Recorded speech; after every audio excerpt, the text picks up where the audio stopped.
Hi friend, ನಮಸ್ತೆ ಎಲ್ಲರಿಗೂ. ನಾನು ರಾಜೇಶ್ವರಿ ಹಿರೇಮಠ್. ನೋಡಿ ಫ್ರೆಂಡ್ಸ್, ಈಗ ದುಂಡುಮಲ್ಲಿಗೆ ಗಿಡನ ರೀಪಾಟ್ ಮಾಡ್ತಾ ಇದ್ದೀವಿ. ಇದು ಮಣ್ಣು ಮೊದಲೇ ಗಿಡದಲ್ಲಿರೋ ಮಣ್ಣು. ಆ ಮಣ್ಣಿಗೇನೆ ಇದು ವರ್ಮಿ ಕಂಪೋಸ್ಟು. ಪಕ್ಕದಲ್ಲಿ ಗೊಬ್ಬರ ಹಾಕಿದ್ದು, ಸಗಣಿ ಗೊಬ್ಬರ. ಬೇಸಿಗೆಗೆ ಏಪ್ರಿಲಲ್ಲಿ ಹೂ ಬಿಡುತ್ತಲ್ಲ, ಅದರಿಂದ ಇವಾಗ ತಯಾರಿ. ಇದು ಅರಿಶಿನ ಪುಡಿ, ಏನು ಫಂಗಸ್ ಆಗಬಾರ್ದು ಅಂದ್ಬಿಟ್ಟು.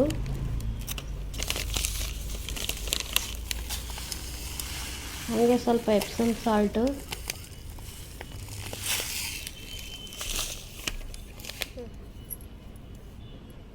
ಉಡಾಶ್ ಬೂದಿ, ಬೆರಣಿಯಿಂದ ಮಾಡಿರೋ ಬೂದಿ. ಇದು ಬೆರಣಿ ತಟ್ಟಿರೋದ್ರ 6 ತಿಂಗಳು ಹಳೆ ಬೂದಿ ಇದು. ಇದೆಲ್ಲ ಹಾಕಿ ಮಿಕ್ಸ್ ಮಾಡಿ ರೀಪಾಟ್ ಮಾಡೋಕ್ಕೆ ಮಣ್ಣು ರೆಡಿ ಮಾಡ್ಕೊಂಡಿರೋದು.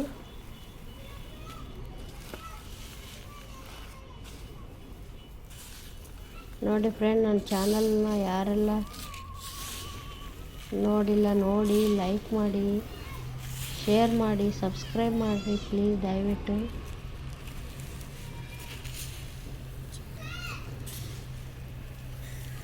ಜಾಸ್ತಿ ವೀಡಿಯೋಗಳು ಹಾಕಲ್ಲ ನಾನು.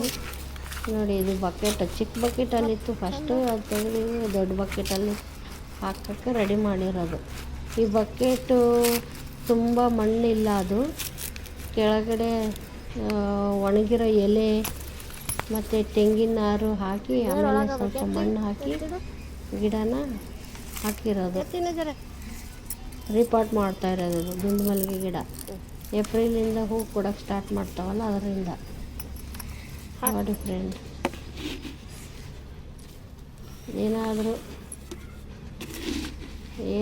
ಹೇಳಬೇಕನ್ಸಿದ್ರೆ ಹೇಳಿ, ದಯವಿಟ್ಟು. ನನ್ನ ಚಾನಲ್ ನೋಡಿ ಲೈಕ್ ಮಾಡಿರಿ, ಶೇರ್ ಮಾಡಿ. ಡೈಲಿ ಹಾಕಲ್ಲ ವಿಡಿಯೋ ನಾನು. ಈ ಥರ ಮಾಡಿದಾಗ ಅಷ್ಟೇ ಹಾಕ್ತೀನಿ, ನೋಡಿ. ಆದ್ರೂ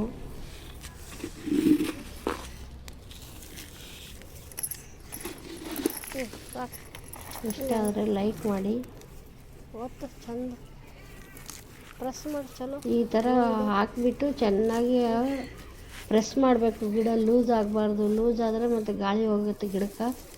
ಅದರಿಂದ ಹಾಕಿ ಚೆನ್ನಾಗಿ ಪ್ರೆಸ್ ಮಾಡಿ ಫುಲ್ಲು ಅದು ನೀರು ಹಾಕಬೇಕು. ನೀರು ಯಾವ ಥರ ಹಾಕಬೇಕು ಅಂದರೆ ನೀರು ಕೆಳಗಡೆ ಬಂದುಬಿಡ್ಬೇಕು, ಆ ಥರ ಹಾಕಬೇಕು.